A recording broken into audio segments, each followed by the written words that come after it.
这一部分我们希望用就是更开放的方式聊一聊中国开发者参与 PG 社区的一个机遇、挑战，以及企业、个人与开发者之间的关系。所以我们今天的这个嘉宾有 Robert Trade、周旭农、何健、侯志杰，然后 Carrie 黄、Mark 王 and Bruce。So let me start with an open question. So looking back, what was the most impactful thing when you first got involved in Postgres? So maybe we can start from Bruce. Okay.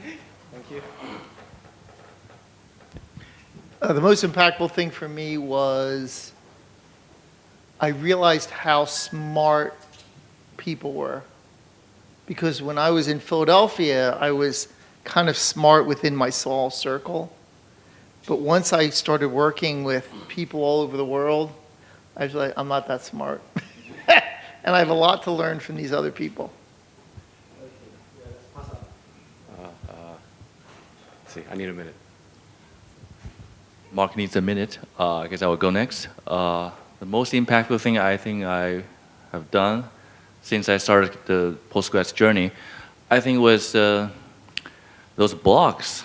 Because I started out learning Postgres, I learned the internals, and so I also write blogs about them. They are just like my notebooks, and I want to make them in a way that anybody who doesn't have the background can easily understand. And so I just keep producing them for some time. And that's until I attended the PGConf. And then that was, I remember in my first visit or attendance, I didn't know anybody because that was my first time. But I have a name tag, and I started to notice people actually know my name. They know who I am. And then, so I was really surprised. I was like, how do you know me? I know you through that blog that you wrote some month ago about this and that. And then another guy, same thing. So I just realized, actually, Postgres people did read the blogs that I wrote. And they are just like my notebooks. So I think that was quite impactful and meaningful for me as my journey in Postgres. Thank you.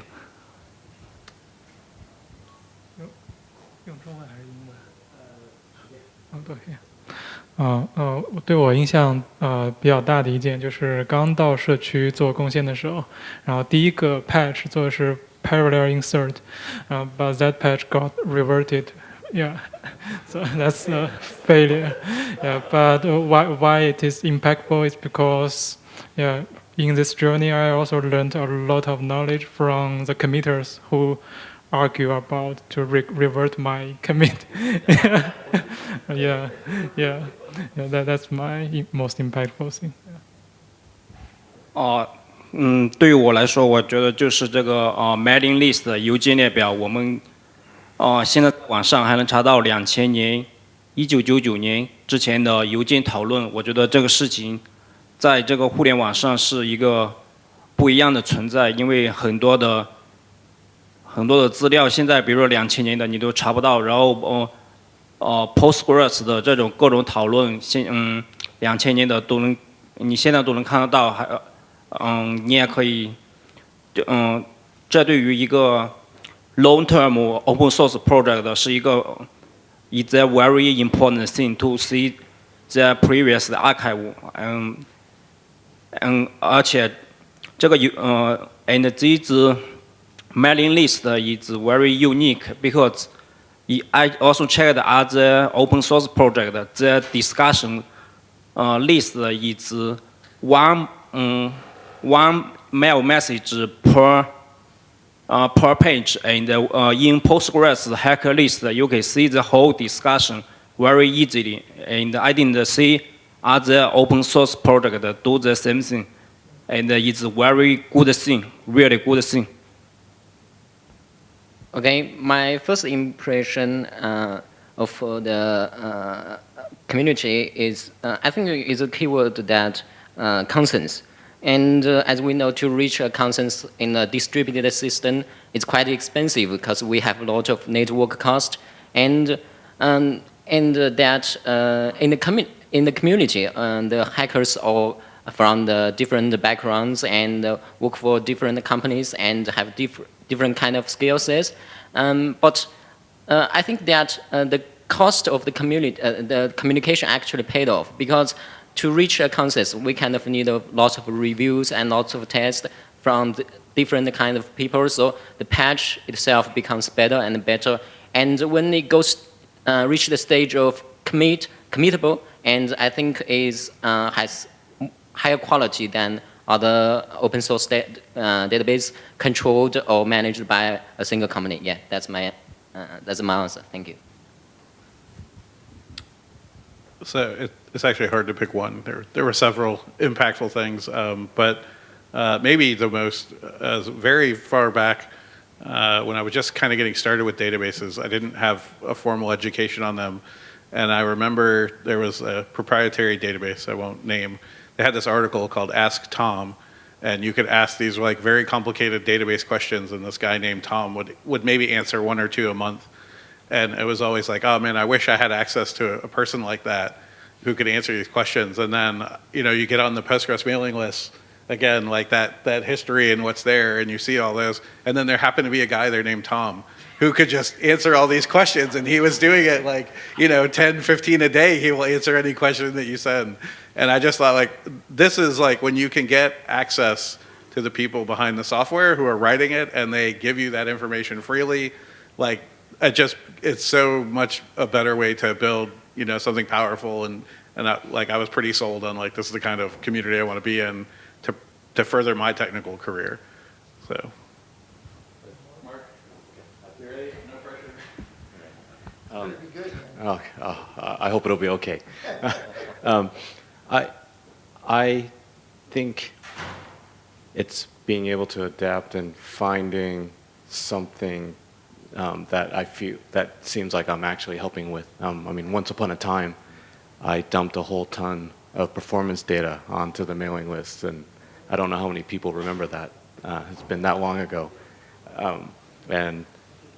If I skip a whole bunch of stuff in the middle between then and now, I help out doing community outreach and to other non-database communities behind the scenes.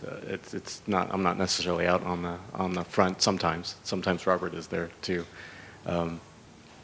So I feel like those are not two related things, and I think that those two things were appreciated for different reasons at different times. So next question, so what are the biggest challenges for developers in China to get involved in the PG community? So who wants to talk first? So maybe Jen, you can.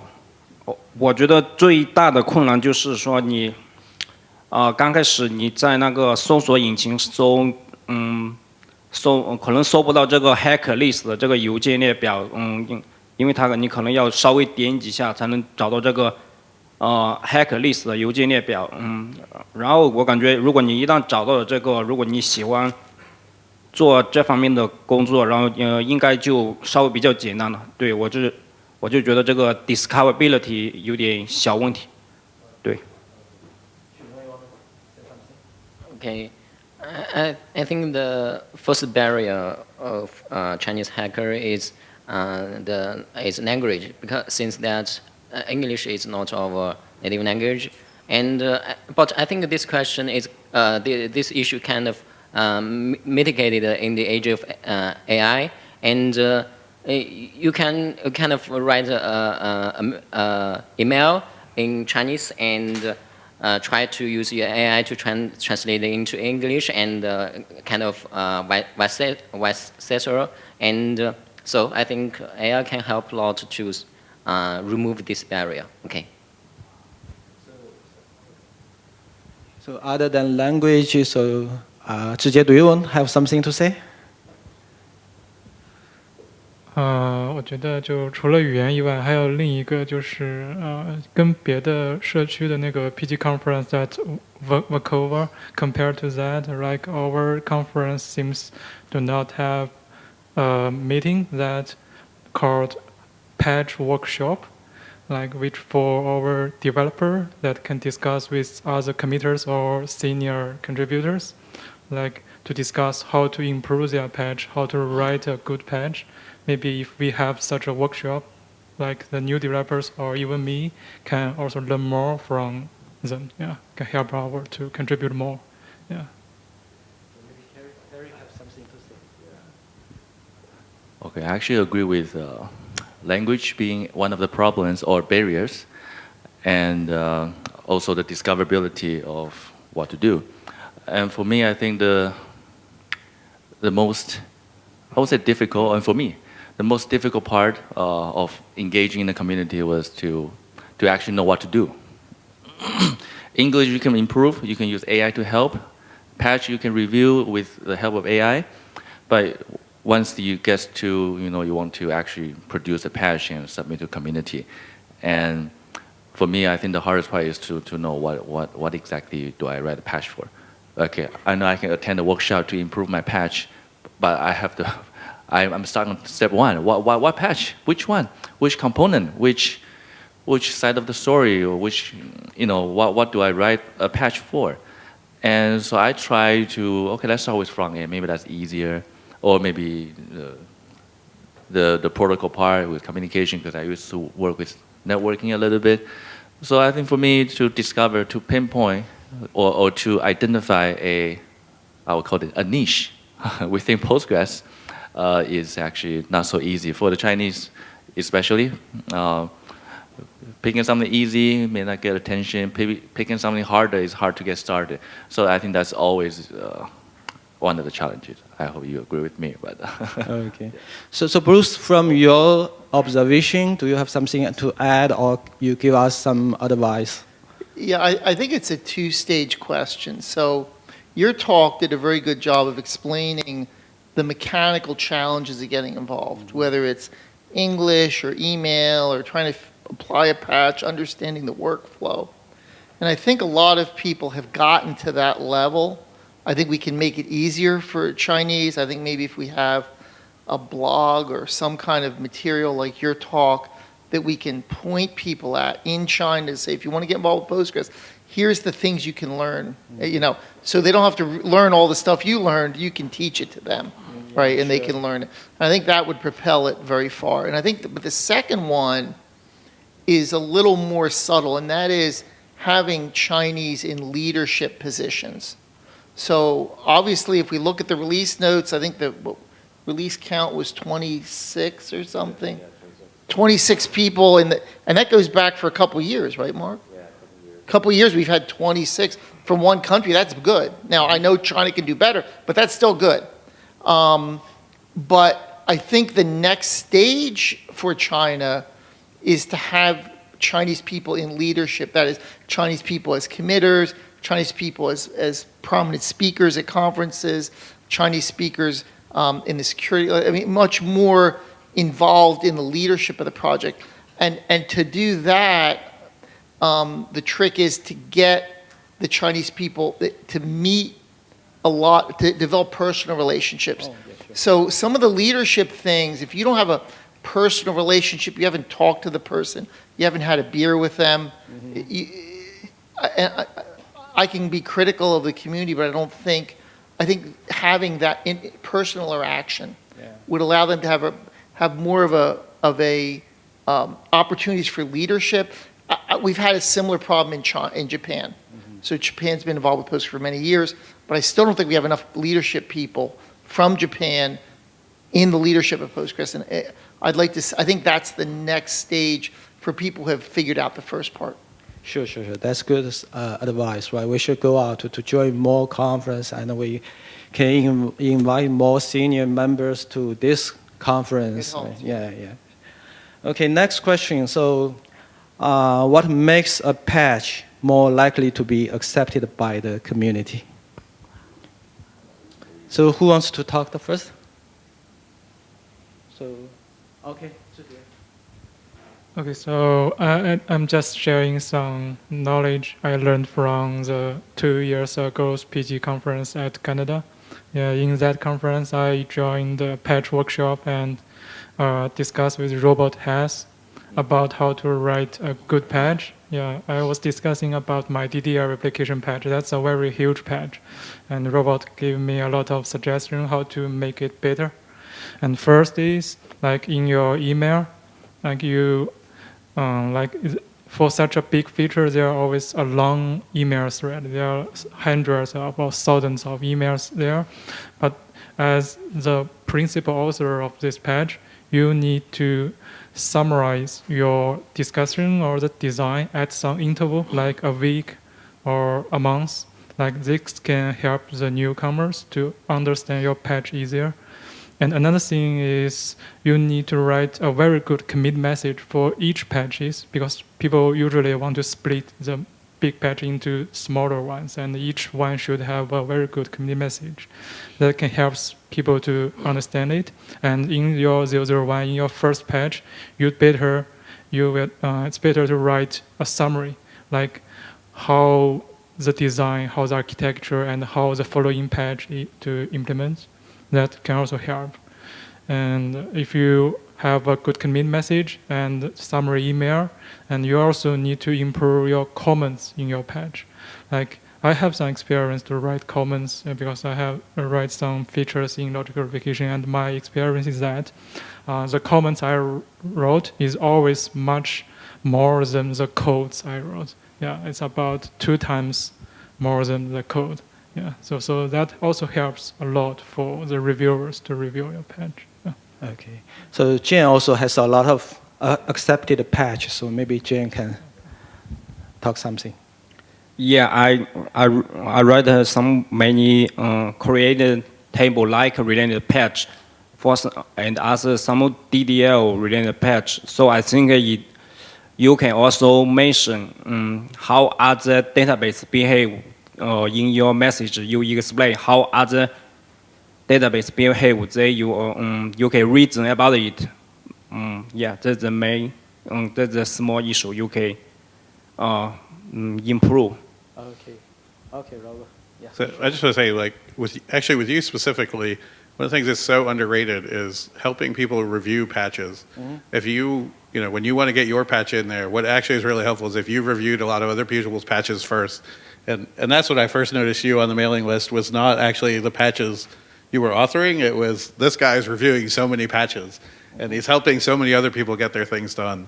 And it's almost unfortunate sometimes when we say you want to be a hacker, and then we start trying to explain how to write a patch and do stuff. And I sort of feel like it should be, you want to be a hacker, okay, well, let's start with you reviewing patches, right, and helping other people find those issues so they understand you're here not just to like try to get your thing in, right? But you're actually trying to help everybody in the community. Oh, cool. I feel comfortable to hear that because I review a lot of patches. Yeah. You as well. Like that's, for me, that was really noticeable. Yeah, I think, Robert, I agree totally that you have to review a bunch of patches to get kind of recognized, oh, this guy is serious. But I just want to say that for me, I think that to make a patch easier to get accepted is to make sure that you know the committer of relevant topic that your patch is trying to work on. Because if your patch belongs to like the gray zone where no one really get classified or no committer really is related to that part of the Postgres, I'm not sure if that exists, but there may be the case. So if you can identify the committer and who is also active, contributing to that part of the Postgres, and your patch falls belong to that, I think that will increase the success of getting the patch committed. Okay, thank you. Mark. I just want to add, as in addition to putting in the work to review as well as produce code, one thing about reviewing is you also get to see how other people work, and it may help you learn how to interact with other people also to see how they produce things as well as how they review things, and help you build that working relationship. Sure. Bruce, you have something to add? Okay. So next question maybe for Mark. So, so how do contributors get recognized in the Postgres community? Huh. Well, are we just talking about code contributions in this? Oh, people. People, yeah. I So I know that there is a committee that has taken on the task to better define, have some guidelines on how to recognize folks in addition to code contributions for other work they may do with one of the nonprofits or with their own general advocacy, I think, helping with marketing, for example, or artwork or translations.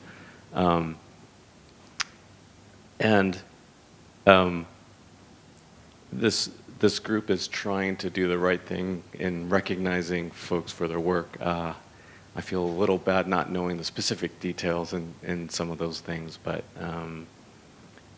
and I think they're trying to do that on a regular basis. So if you're looking for ways to contribute outside of code, patch reviews, I think things like organizing meetups if there are other nonprofit work for that are in the same lines of what the European PGEU and the Canadian PGCA and the United States Postgres Association, the PGUS, doing things like that, getting involved in helping grow the community outside of code and technical aspects. I think we're trying to recognize more people doing those things. Okay, thank you. So next question. So how do you usually find the ideas for patches? Where do these ideas come from? So who wants to talk first? Maybe, Jay, you have something? Actually, sometimes you can review other people's patch, then you suddenly find out another bug.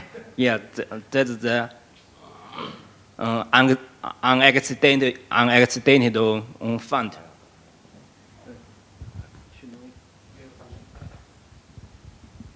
Yeah, and there are actually some to-do lists maintained by senior members or like Andrews and summer riggers, and actually I think that you can try to look through the to-do list and find some of the interesting ones that you want to try, and yeah, I also agree with Jen that reviewing others' patches can help for generating your own ideas for how to work, what to work on, and yeah. Yeah, actually, I echo Jen's idea. So I was working on auto table command related feature. So though that feature was not accepted yet, but from that I read the doc debugging the code. So I get like 4 or 5 the other patches related to that. So I think debugging, testing, and reading code could be a good source of new patches, right? So anyone else to add? Okay. So I want to share one feature that got committed in PG18, and that feature is PG create subscriber improvement. Right, that idea I got from a conference. Like I talked with a user, and that user said the logical replication in natural table thing is too slow. And I suggest him to use PG create subscriber. And he said PG subscriber does not support replicating a subset of tables. And I realized that this is a feature I can try to propose. I did not write the code, but I gave this idea to my team, and my team wrote it. So I think user is also a very good thing to talk with. Got new idea. Yeah, that's true. That's true. Yeah. Okay, for me, because this is company, Haigo. He's already doing enterprise database, and the best source to find ideas is actually to talk to the database team or the maintenance team, and they will come back to you with a lot of problems they have faced in production, and those are actually good sources of problems because we need to, whatever we're doing, we want to improve something or add something that could improve the operation of database. And DBAs, go to them and tell me your headache. And they will tell me, oh, I find that this TIT range scan, it doesn't support pair of workers, and it's kind of slow in my use case. Okay, that's actually a good idea. How about I try to investigate and write a patch for that? And that's actually get that a big idea from, it's actually from my teams, from their headache. Yeah, I heard Yeah. that story, right? Yeah. The facial was from a DBA, right? They had the experience. Yes. They operated the database every day, so they has their own pain points that we might not get. So hear from those DBAs, that's a good source of new features. So anyone else? Okay, Robert. Just to toss another one out there, since nobody mentioned it. So I'm actually +1 on talking to the users. I do think that's probably the best way. But another way is to, if you actually look at other databases, I'm a bit of a database nerd, so I look at like new databases that come out, and I do like to read like university papers that come out and look at some of the things that are going on in those. And I know there's at least 1 or 2 folks on my team at Amazon, and like they go look and read those papers also. And then occasionally that sparks an idea, or you think about like, how would I do that in Postgres, right? And would I see the same effects, and you know, would it be valuable for the users? And you know, certainly China, I think now is the #1 university paper, you know, putting papers out. So there must be a lot of good ideas over here, especially that are not filtering elsewhere, right? Because of the language barrier. So like, I think that probably is ripe ground for folks over here to look at. Okay, so how do you filter which paper to read? Well, it's sad. So probably it's somebody says, hey, read this paper, or I see it's popular it gets a lot of retweets or something, right? It's, there's a few people, I guess, that I pay a little more attention to who also are kind of into reading database papers. And, you know, I don't know if they have the like Papers We Love thing. I don't know how far reaching that is, but there's a few groups like that are all about like, here's some hot papers to go after. So the other thing I do kind of look for, if there is one where the university has actually implemented the thing in Postgres, right? If that's in the paper, like that's always like, I'll just go read it because it's Postgres based, right? And then see what were they trying to accomplish. Okay, cool. That's a good idea. So we have the last question for everyone. So looking ahead to Postgres 19, if you could recommend just one feature to users, what would it be and why? Okay, we can start first. I guess I'll start. So there's one of 2 that I would pick, but I guess I will start with the one that I spent the most time reading the thread and giving feedback on, which is repack is coming to core Postgres. So if you've ever used PG repack, or if you've ever used PG squeeze, this is now going to be a built-in command. It will replace vacuum full. It will replace cluster. It will hopefully still have concurrently when we get to release time. It's a very sort of tricky bit for that patch. But I think repack is going to be really big for a lot of people. So, yeah. Okay. I would also recommend the work that I spent a lot of time and energy in the community, that is with 4SN. And this feature kind of comes a long way from the first version to the state of commit.